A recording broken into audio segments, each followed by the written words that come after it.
And the Celtics continue to do what that has hurt them in the playoffs, is continue to shoot threes and fade away jump shots, even when they're not falling, brick after brick after brick after brick.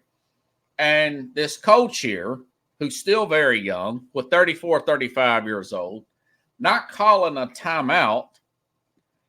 And at Cleveland, this other guy, Wade, it wasn't Dwayne Wade, some guy I've never heard of before, just getting right into the middle of the lane and scoring on them. And I'm thinking, okay, Porzingis is there. Where's his defensive presence at? Why aren't they going down low to Kristaps Porzingis? Isn't that the whole reason for them to bring in Kristaps Porzingis and to move off of Marcus Smart, bring in a Drew Holiday there? And I'm thinking, okay, the coach has got to see this coming in. Let's go ahead and get a higher percentage shot.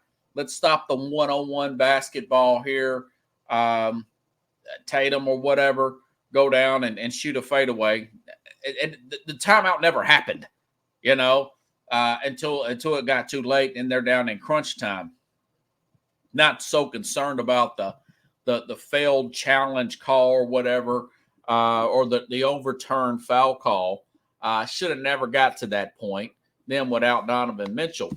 And I mentioned this because go back to earlier last month, back in February, they're playing the Lakers at home without Anthony Davis and LeBron James.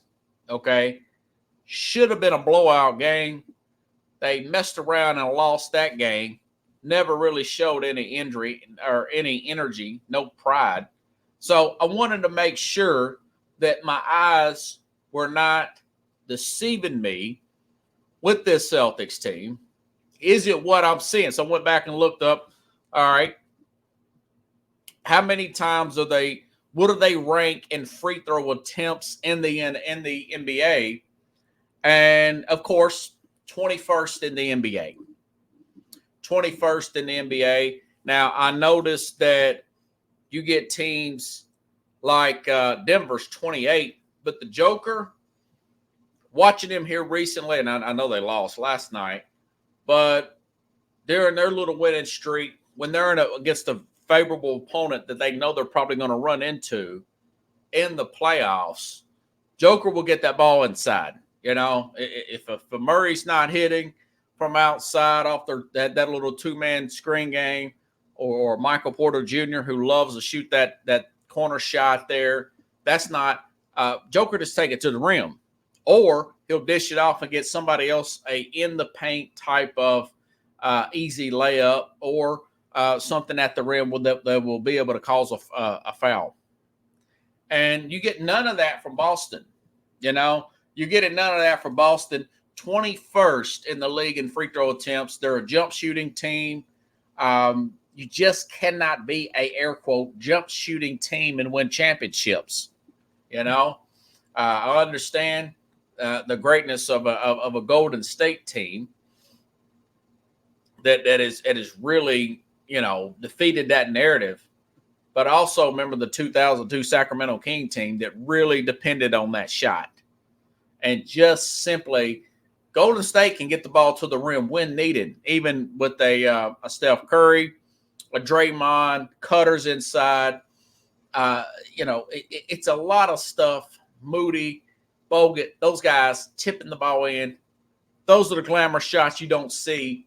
The non-glamour shots you don't see on SportsCenter that I would see them get, and the ball moving inside the paint.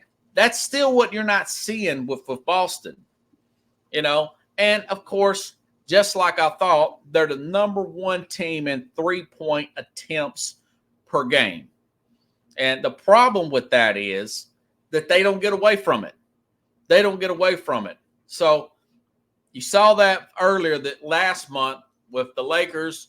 You saw it last night against Cleveland, a team they'll probably see in the playoffs, or the good chance they will see, is you got to have an inside game. And it just seems like they lack that. They lack a sense of urgency. They lack a sense of grit. Uh, best record in the league. We've seen this last year, the year before that. Blowout wins. We've seen this last year, year before that. And we also seen blown leads where they're a team they probably should just knock out in 4 or 5 games, end up going 7 games and squeaking by a win, a Miami, or just flat out losing it like last year, Miami, who made the finals. You know, that the truth of the matter is they need a real coach to get in their rear ends and tell them to get to do them for them to play up to their level of talent, to play up to your competition, to play up to your level of talent. This window's not going to be open up forever, you know. And I'm seriously considering just picking Denver to win it again.